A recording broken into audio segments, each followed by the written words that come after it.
everybody, it's me. We are back. Jujutsu Kaisen, Season 2. Um, this is episode 6. Um, basically, long and staying of it, this one was called It's Like That. Now, we're back in the present. I don't know how a lot of people feel about the first 5 episodes of season 2. Because I know I saw someone on Facebook, this guy, I was talking to one of my friends on Facebook.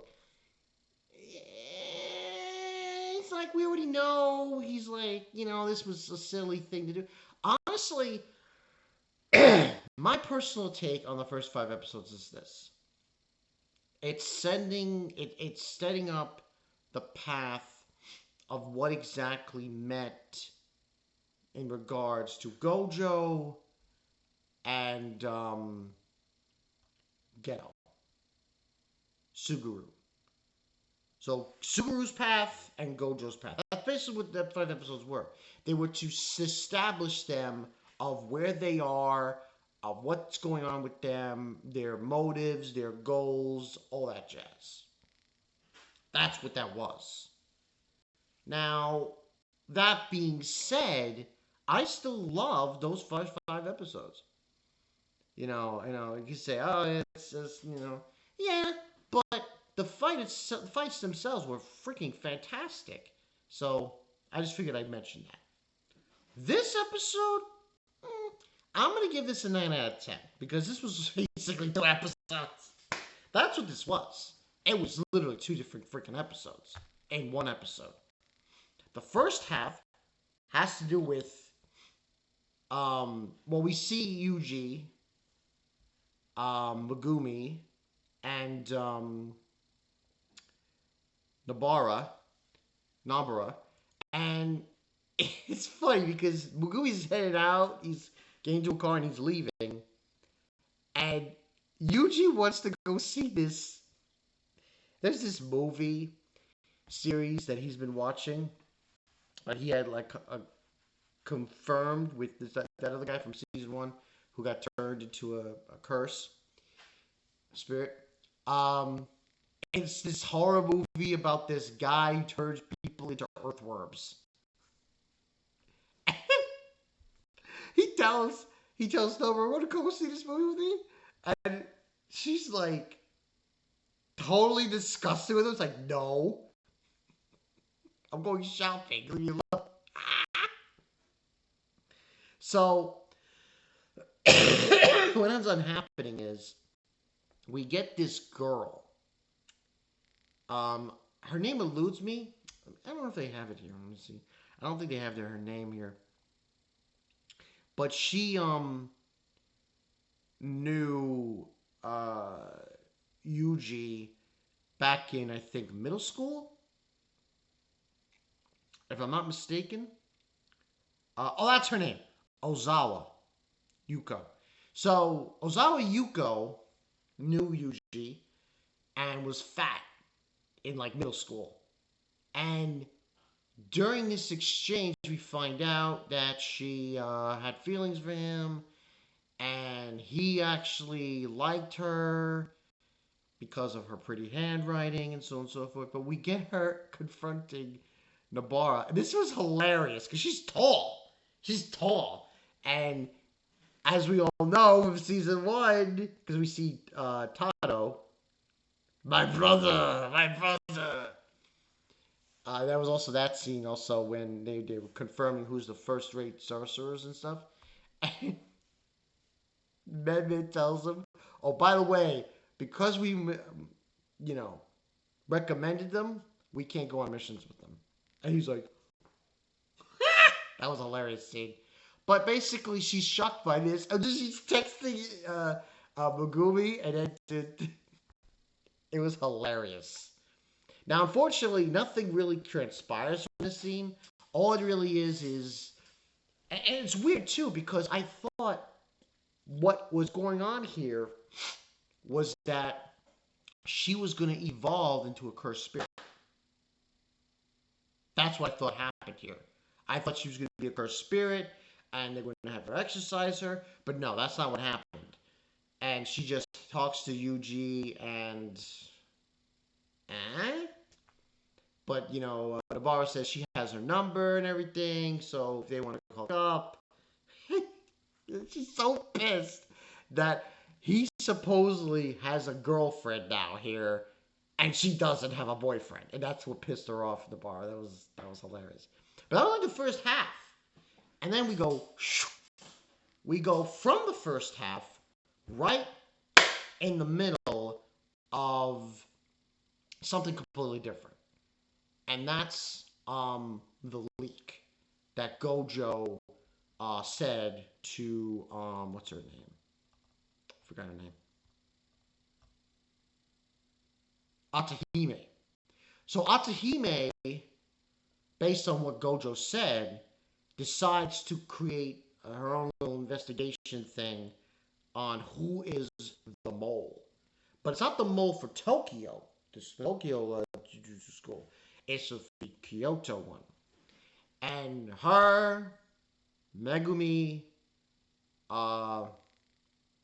Yuji, and Nobara all head up to confront to see who was the mole. And the suspect they have is Nekomaru.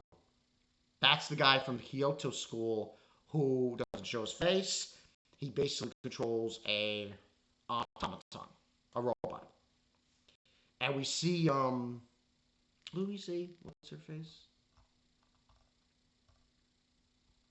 Forgot her name. Name eludes me.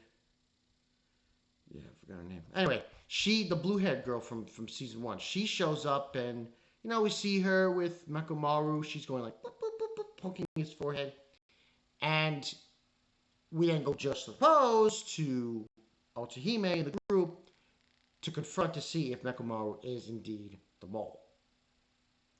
They go to his place to where supposedly his body is, where he's controlling the mech. Nekomaru, he's not there. So it's obvious he is the mole. But as we soon find out, it's not what it seems. It seems like he's a double agent. Well, actually, in actuality, if I know the term of double agent, he's actually a triple agent.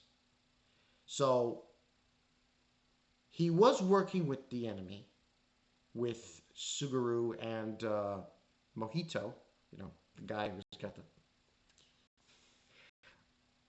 But in actuality, he's not, as we're soon find out. And in this episode, the next scene is they confront him. They say they're going to give him his... because Mojito wants to kill him, and Suguru says no. And what ends up happening is he uses his body manipulation to give him an actual body. They were going to kill him. Well, Mojito was going to kill him. And they have a fight. I must say, this fight was... wow! Basically what the guy who controls Nekomaru does is he throws a bunch of Nekomarus at him. They get destroyed. And the guy is gone. But actuality, he isn't. Now, I don't remember his name.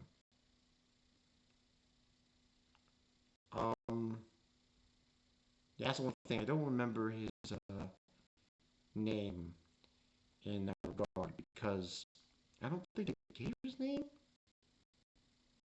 I don't know. Sonata? Maybe? I don't know.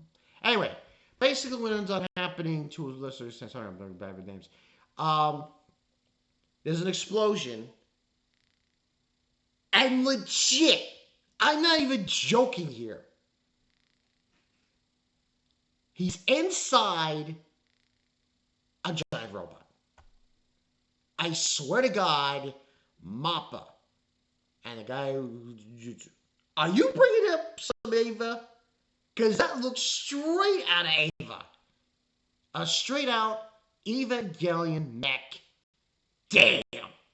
And he ends up fighting Mojito.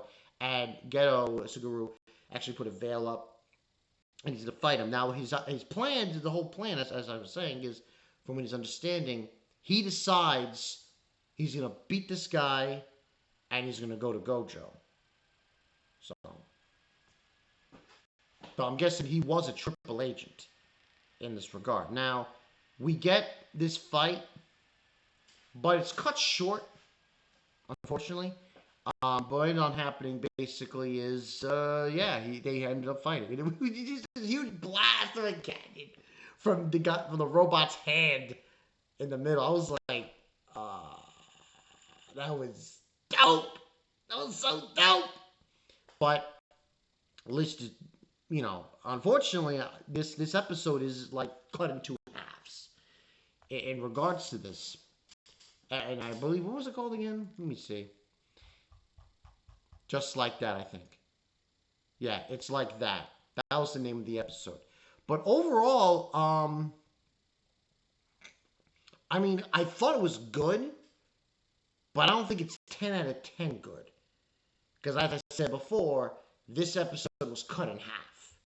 You have the beginning part, which is goofy, and the second half, which is serious and a lot of action and crazy things going on. I don't know if this guy who pilots Mechamaru is going to survive this. Because as we all know with Mahito, it took Yuji and Nanami to take this guy on. So, and then end up, what happens unhappening, as we know, Gojo fights him. No, Gojo doesn't fight him. What am I talking about? But, he's no joke. He's just big time. But more or less, that's what happened. We also find out that the guy who played Piles Mechamaru, he's going to give the information to Gojo about this Shibuya incident. This is what this whole arc now is going into, the Shibuya incident. So this obviously has some big doings. Something bad's going to go down. It's going to have incredible repercussions throughout the show. But overall, like I said, 9 out of 10 for this one. Yeah, it's cut in half. It was good. I loved it. It was awesome seeing the Evangelion mech show up out of nowhere. Ooh, man. But overall, this was a half episode. So one half was about romance, and the other half was actual serious shit going down. But overall, 9 out of 10, pretty good. Not as great as Gojo and Toji.